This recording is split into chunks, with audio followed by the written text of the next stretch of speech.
All right, so we've all seen those crime shows, right?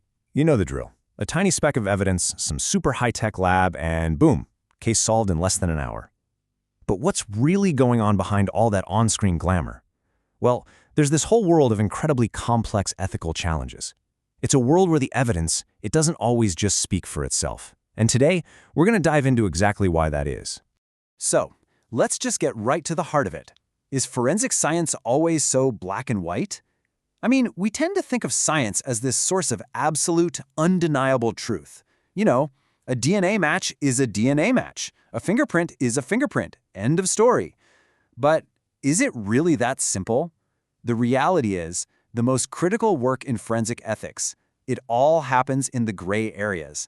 And that really challenges this whole idea that the evidence just speaks for itself. Okay, so to really get a handle on this world, we've got to step beyond those simple ideas of right and wrong. We need to actually explore that space between what is perfectly, clearly right and what is obviously totally wrong. Why? Because that is where forensic professionals live and work every single day. So, to navigate all this gray area, we first have to get our terms straight. Let's talk about ethics versus morals. Now, you can think of your morals as your personal compass. They're what you believe is right, based on your own values. But ethics, that's a whole different ballgame. Ethics are the professional standards of conduct, the rules of the road that everyone in a certain field agrees to follow. Here's a good way to think about it. The law tells you what you have to do. But ethics are there to guide you in that huge space where the law doesn't have a specific answer. And this is a really, really important point. The goal of ethics isn't to be some rigid rule book that gives you a neat little answer for every single problem. Not at all. It's more like a toolkit. It's a framework that gives professionals the tools they need to navigate those really tough situations, to analyze the dilemma from all sides, and to make a sound judgment, especially when the path forward is anything but simple. So how do you even build a framework like that? Well, philosophers have been chewing on this for centuries, and they've actually given us some pretty powerful ways to think about what makes an action right. Let's look at two of the big ones. Think of them as two different lenses for looking at what's right. Okay, on one side, we have utilitarianism. That one is all about the greatest good for the greatest number. It's outcome-focused. Then, on the other side, you've got deontology. This one's all about your moral duty and your intention. It really boils down to two different questions, right? Utilitarianism asks, what's going to produce the best result?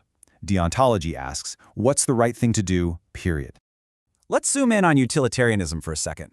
It's sometimes called consequentialism, and that name says it all, because for this theory, the consequences are the only thing that matters. An action is considered good if it creates the most benefit for the most people. So here's a real-world example. Imagine a crime lab has a tight budget.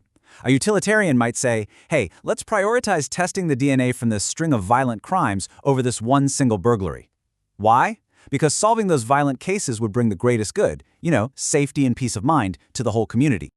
Okay, now let's flip over to deontology. With this one, the morality of an action comes from the intention behind it, not the result.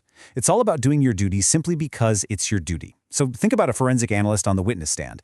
A deontologist would say that testifying truthfully is the right thing to do, not because it might lead to a conviction, but simply because it is their fundamental duty to be an objective, truthful voice for the evidence. The intention is everything.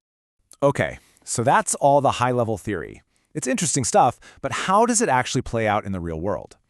Well, forensic scientists don't exactly work in a quiet, isolated lab. They operate inside a total pressure cooker, a super high-stakes environment, where all that neat theory crashes right into a very messy, very complicated reality. I mean, just look at this.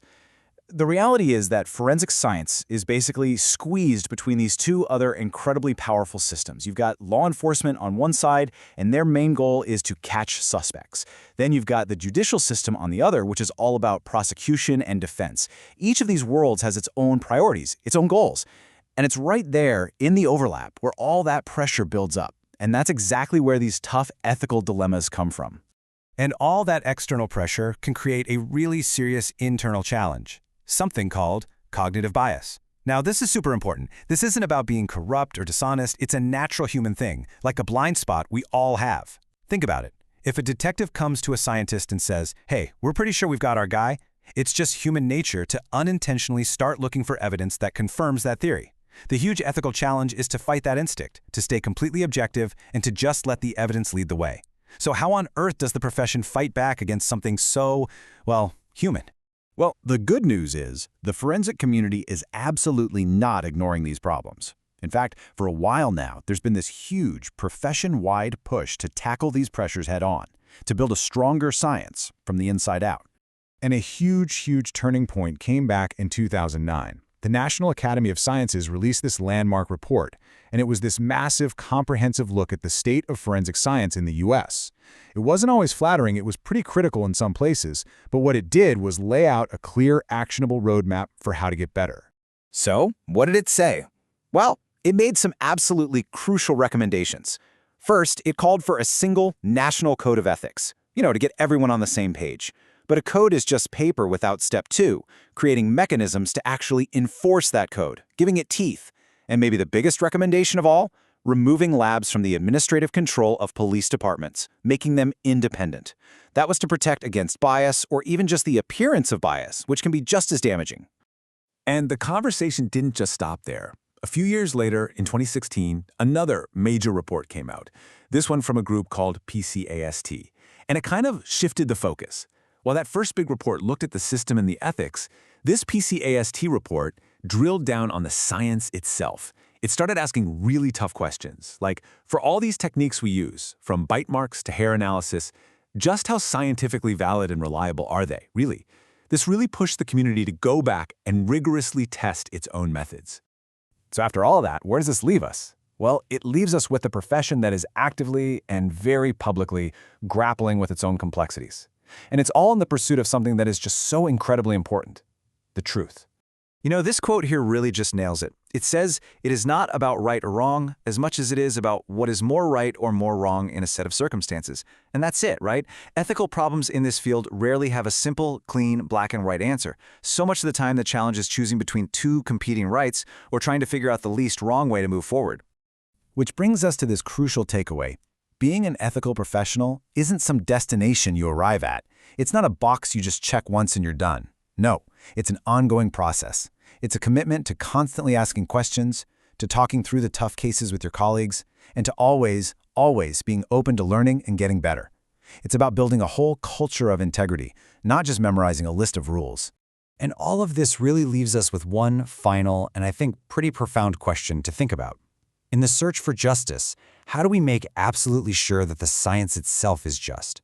Because at the end of the day, that's the whole point, right? To serve justice. But to do that, everything, the methods, the culture, the ethics, it all has to be built on a just foundation.